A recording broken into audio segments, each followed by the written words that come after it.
নির্দোষ হয়েও অপরাধী বলবেন কিছু? নিতেই বললাম নির্দোষ হয়েও অপরাধী যে সবসময় নারায়ণগঞ্জে আমি যখন মানে প্রতিবাদ করেছি সর্বক্ষণ হত্যার বিরুদ্ধে, অত্যাচারের বিরুদ্ধে, জুলুমের বিরুদ্ধে, আর আজকে আমি কি অপরাধী? তো যাই হোক, এটার বিচার আল্লাহ আছে, আমার নানুরবাসী আছে, তারা দেখবেন। আপনি তো তখন গাড়িতে ছিলেন, আপনাকে হামলার ওই মামলায় আসামি করা হয়েছে, এই বিষয়টা আপনি কিভাবে ডিক্লেয়ার করেন? আছেন দেখবেন। RICL TMX, যুগের পর যুগ স্থাপনা থাকে মজবুত।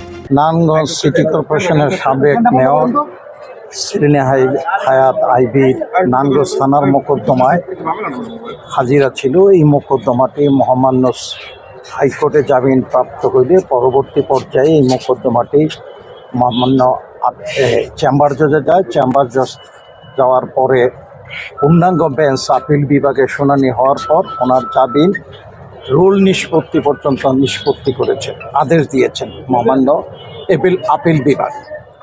আজকে ওনার হাজিরা ছিল। যেহেতু হাজিরা, উনি দীর্ঘদিন কারাবাসে ছিলেন, শারীরিকভাবে অসুস্থ, আইনশৃঙ্খলা পরিস্থিতি সার্বিক বিবেচনা করে আমরা 200 ফৌজদারি কার্যবিধি 205 ধারায় অর্থাৎ আসামির পরিবর্তে আইনজীবী হাজিরা প্রদান করবে এই মর্মে একটি দরখাস্ত দাখিল করেছি।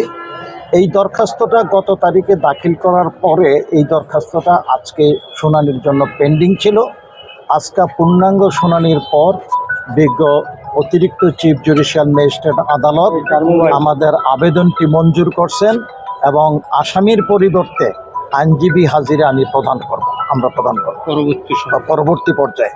হ্যাঁ, সব মামলা, শুধু এই মামলাটাই যখন ট্রায়াল শুরু হবে তখন ওনাকে কোর্টে এসে হাজিরা দিতে হবে।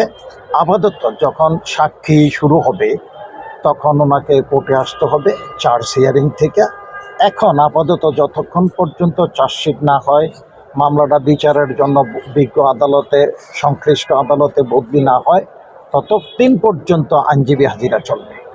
আসামির পরিবর্তে আইনজীবী হাজিরা। উনি যথাযথভাবে বিজ্ঞ আদালতের যথাসময়ে উপস্থিত হয়েছেন। অ্যাজ এ লবার্ডিং পিপল হিসাবে উনি নিম্ন আদালত থেকে উচ্চ আদালতে সর্বত্রই এবং আইনের প্রতি যে উনি শ্রদ্ধাশীল, এইটা আমরা প্রমাণ করেছি। একটু ক্লিয়ার করবেন, এটা কোন মামলা? এটা একটু ক্লিয়ার। এই নারায়ণগঞ্জ থানার মামলা, যেই মামলাটা মেয়রকে বাড়ির থেকে গ্রেপ্তার করার পরে রাস্তায় তার গাড়িতে হামলা হয়েছে, সেই মামলাটাই তাকে আসামি শ্রেণীভুক্ত করে এজাহার দায়ের করে।